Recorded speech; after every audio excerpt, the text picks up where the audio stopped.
Hello everyone, how's it going? It's me, Jaylene, also known as Fem4. I wanted to play some sweet music in this video in preparation for some sounds and the act of urethral sounding. Yes, this has finally reached the table of topics and I'm super excited to share it with you. But first, did you hit that subscribe button? Now for the act of sounding, I'll be focusing on 4 important things. Number 1, what is sounding? Number 2, why do people enjoy it? Number 3, 3 safety tips. And number 4, 3 tips for beginners on how to play with sounds. Number 1, what is it? Sounding is not a game of actual making sounds, like trying to recreate all the many farm animal noises you can make. Nope. Sounding is actually an act of BDSM where one person is receiving some slim rods through the urethral opening of their genitals. This can be done either from a partner or solo. Though the act of urethral female sounding is possible and it is an activity, I'm going to be focusing more on penile, i.e. male sounding here, i.e. inserting rods into the pee hole at the head of the penis. These rods are primarily made from safe metals, i.e. surgical grade steel or titanium, but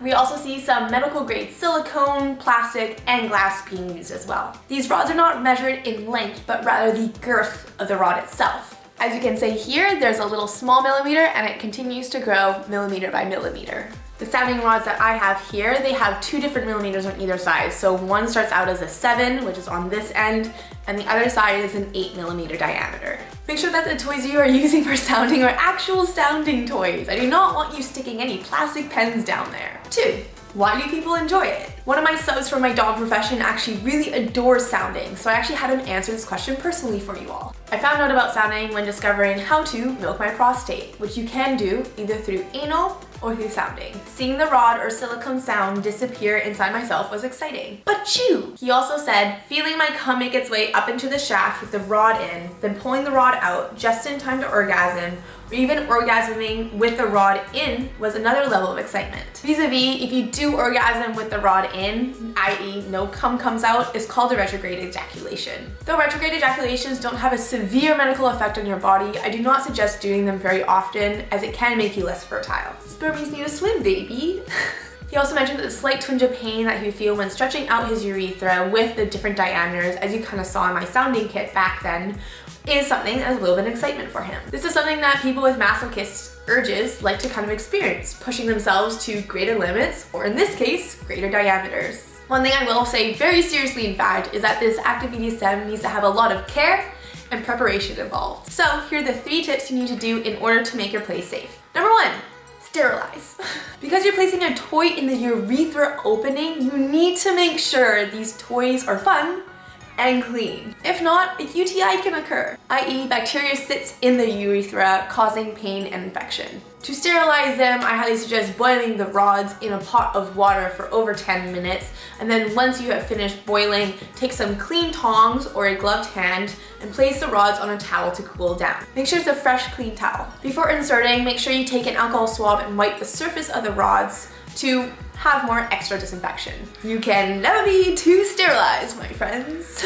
2, always choose quality. When buying sounding rods, make sure you go for a medical grade steel, glass, silicone, whatever material you're wanting to buy. Some cheaper sets are simply plated with steel, and on the inside they have a different metal, which can wear down over time. Quality over quantity, baby. Number 3, gloves stop germs. Even though it is possible to administer rods with your bare hands, I highly suggest going the extra mile and using some latex gloves, just so you know there's less infection involved. Besides, latex gloves are hot.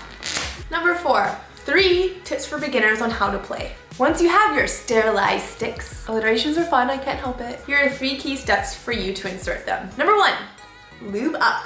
Preferably using a nice slippery lube that has no glycerin in the ingredients, as that possibly can cause UTIs. You're gonna wanna first squirt some lube on the top of the sounding rod to let that slippery, sexy goo kind of envelop a little bit of the sounding rod itself. You also want to rub a little bit against the head of the penis as well, just to make sure everything is lubed up before inserting. Number 2, position yourself for the poking. One of the best ways of inserting a sounding rod in terms of getting the best angle of going the deepest is a perpendicular angle. Math is sometimes cool, guys. Because we want gravity in our favor, sometimes it is best to have the person being sounded lying on their back, i.e. perpendicular to where the sounding rod is inserting. And then what you want to do is kind of grabbing the shaft of the penis, you want to almost pull it up if it's not erect, so it kind of has a nice straight and narrow road for the sounding rod to come sliding into the party. If you are doing it to yourself, you are more than welcome to prop yourself up against some pillows so you can actually watch what you're doing. Haha. Number 3,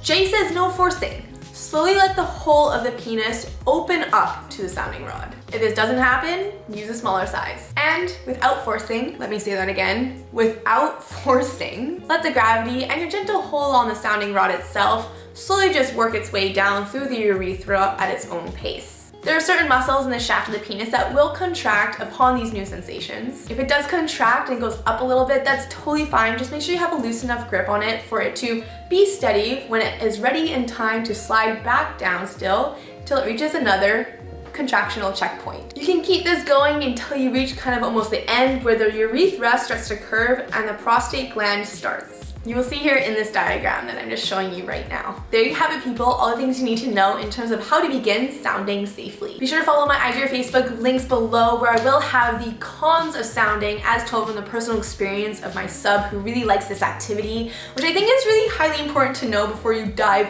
too deep into it. Also, make sure you go like and subscribe if you either laughed or learned something from this video, because there's plenty more sexy sex ed where this came from. Thanks for watching, everyone. It's me, Fem4th. Mwah.